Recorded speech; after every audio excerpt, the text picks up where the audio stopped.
आमची अडचण ही झाली, ज्ञानोबाराय देवळाची द्वारी म्हणतच नाहीत, ज्ञानोबाराय देवाची द्वारी म्हणतात. आणि आम्ही नेहमी देवळाच्या दारात उभे राहिलो.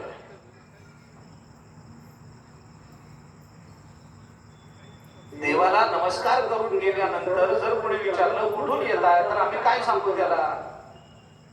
देवाकडून येतोय म्हणू का देवळातून येतोय म्हणू? आम्ही नेहमी सांगू आम्ही देवळातून आलोय. कारण का? आम्ही देवळाच्याच दारात उभं राहिलो. आम्ही देवाच्या दारात उभं राहिलोच नाही आतापर्यंत. कारण ज्याच्या दारात उभं राहायचंय त्याला आम्ही कधी जाणलंच नाही ना. आम्हाला देऊळ माहितीये, देव कुठे माहितीये? आम्ही देवळाच्या दारात उभे राहिलो, त्या चौकटीत आम्ही उभे राहिलो. आमच्या बरोबर कोण दर्शन घेत आहे हे आम्ही इतरत्र बघितलंय. आजूबाजूला वळून माना वळून वळून कोण आलंय, अजून कोण आलं नाही. एवढंच नाही, आता क्षमा मागून बोलतो, मला माफ करा. आम्ही देवाचं दर्शन घेताना कोण कोण बघतंय हेही आम्ही देवाकडे बघता बघता डोळे बंद करून बघतोय. आणि तरी आम्हाला चने मोक्षाची अपेक्षा आहे. एवढ्याच एका कारणाने मी देवाला नमस्कार करतोय की नाही हे 4 लोकांनी बघितलं पाहिजे. निदान प्रसाद देणाऱ्या पुजाऱ्यांनी तरी बघितलं पाहिजे की मी नमस्कार करताना नमस्कार केला बरं का, सांगतो मनुष्य. आणि कुठे थांबलोय? देवाच्या दारात उभा राहिला. ज्ञानोबाराय सांगतात याच्या करता देव म्हणजे काय ही संकल्पना समजणं खूप आवश्यक आहे. देवाच्या दारात म्हणजे कुणाच्या दारात उभे राहा? विचार थोडासा अवघड आहे पण महत्वाचा आहे. पण दुसरं ज्ञानोबाराय आम्हाला असं सांगतात, देवाच्या दारात उभा राहा. किती वेळ उभा राहा? क्षणभर, एक क्षण, मग 4 मोक्ष आम्हाला मिळते. चला मी हेही मान्य करतो. आम्ही कितीतरी क्षण घालवले, आम्हाला का नाही मिळालं? पुन्हा त्याच्यात एक अडचण आहे. जसं देवाची द्वारी म्हणण्यामध्ये आमची अडचण झाली ना, तसं उभा क्षणभरी हे म्हणण्यामध्ये आमची अडचण झाली. आम्हाला कळलंच नाही ज्ञानोबारायांना नेमकं काय म्हणायचंय. पण मी ज्या भूमिका आपल्या समोर मांडतोय त्या भूमिका माझ्या व्यक्तिगत नाही आहेत. ह्याचे काय मला कळालंय असं माझा दावा नाही आहे. पण ज्या परंपरेनं चालत आलेले विचार जे आहेत ना, त्या विचाराच्या अनुषंगाने मी आपल्या समोर हा विचार मांडण्याचा प्रयत्न करतो. हे लक्षात घ्या. ज्ञानोबाराय म्हणतात क्षणभर उभं राहा. आणि आम्ही क्षणभर म्हणजे मोजून क्षणभर उभे राहिलोय. मोजून क्षणभर. देवळात जाताना देवाला नमस्कार करताना सुद्धा आमचा एक डोळा देवाकडे असेल तर दुसरा डोळा घड्याळकडे. गडबड आहे, एवढा वेळ नाही आज आपल्याकडे. लांब जायचंय, प्रवासाला जायचंय, आज अमुक काम आहे, माणसे बसले घरी, मुलीला दाखवायला जायचंय, घरात लग्नाचं वातावरण, हे झालंय ते झालं, नोकरीला जायचंय, उद्योगात दुकान उघडायचं, 100 गोष्टी. आज उठायला उशीर झाला तर उठायला झाला तर वेळ कुणाचा कमी करायचा? देवाचा. या आमच्या धारणा. मी पुन्हा एकदा आपल्याला सांगतो, मी याला चूक मांडायला तयार नाहीये. कारण हे असोनी संसारीमध्ये ज्ञानोबारायांना गृहीतच आहे हे सगळं होणार आहे या लोकांकडून. हे गृहीतच आहे. हे चूक म्हणायला मी तयारच नाहीये. असं होणं स्वाभाविक आहे.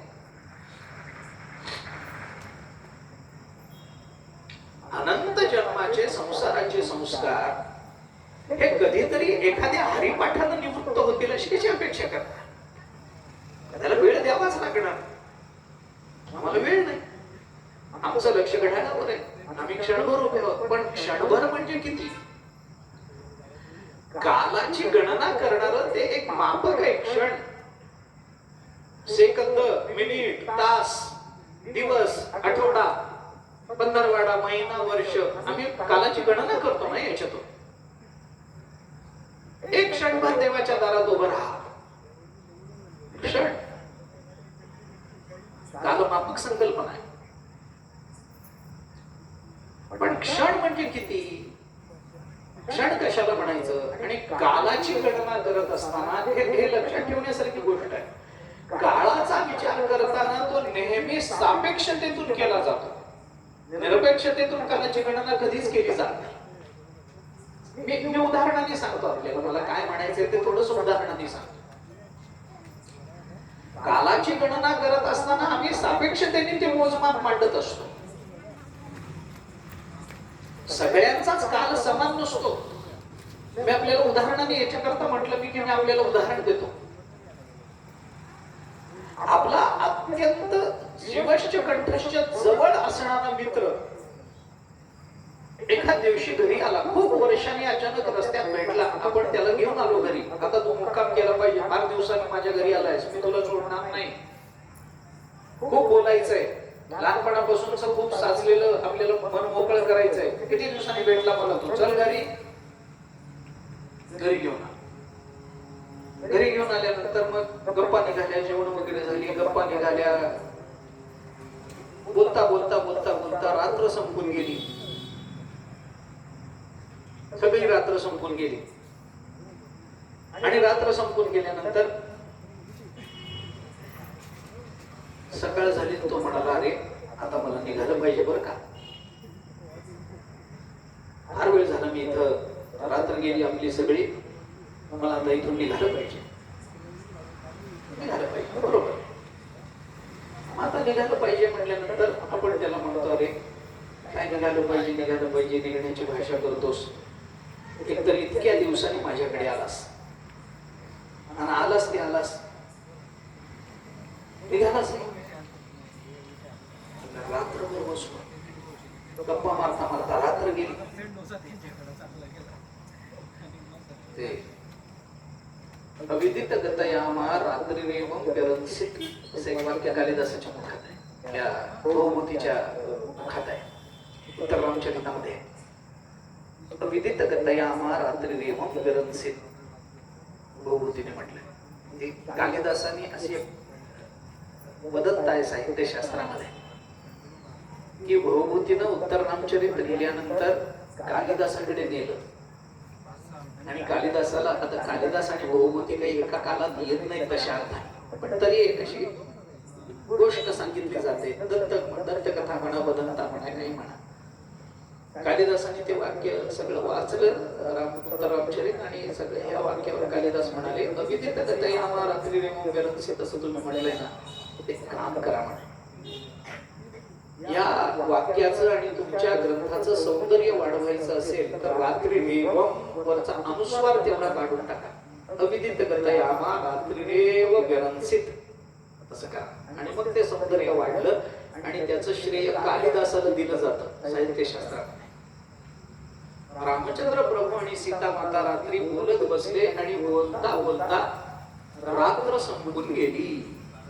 गोष्टी गप्पा मारता मारता रात्र संपून गेली. आता त्याच्यात सौंदर्य कुठं लपलंय हे सांगणं आता मला, माझं काम नाही आहे. ते काय म्हणून सांगत होतो आपल्याला, मला क्षणाचा विचार सांग, हे विषयांतर होईल आपलं साहित्याच्या दृष्टीने. सोडू द्या ते.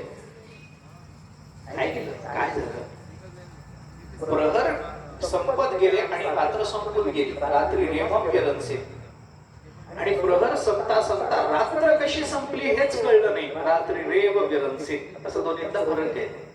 सौंदर्य दृष्टीने त्याचा विचार केला जातो, एस्थेटिकली. आता ते जाऊ द्या. आपला मित्र, आपण बसलो, रात्रभर गप्पा झाल्या, खूप बोलणं झालं. सकाळ झाल्यावर तो म्हणाला, बाबा आता मला गेलं पाहिजे नोकरीला, माझं काम आहे, सकाळची पहिली गाडी पकडली तर वेळेवर ऑफिसला पोहोचू शकतो, चल निघतो मी. तो निघतो म्हणल्यानंतर आपण काय म्हणू, काय आला आला आला आला लगेच निघाला. 5 मिनिटं तरी बसायचं. आता रात्रभर बसला ना तो तुझ्याजवळ, तरी माणसं म्हणतात आला आला 2 मिनिटात निघाला. याचा अर्थ काय, सगळी रात्र गप्पा मारण्यात गेली तरी माणूस म्हणतो 2 मिनिटात तर निघाला असतो. रात्र सगळी 2 मिनिटात का जाते?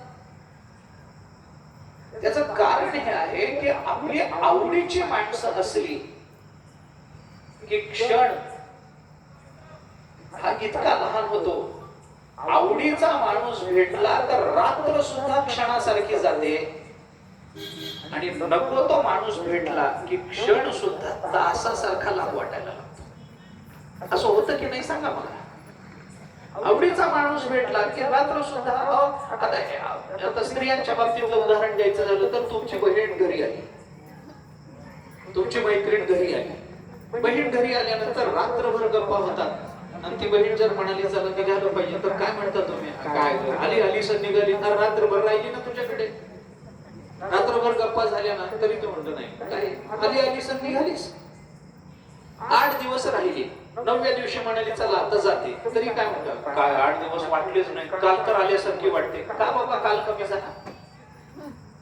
आवडीची माणसं भेटली की काल कमी होत असतो आणि नको ती माणसं भेटली की काल वाढत असतो. हे सापेक्षतेनेच कालाचं चिंतन करावं लागतं.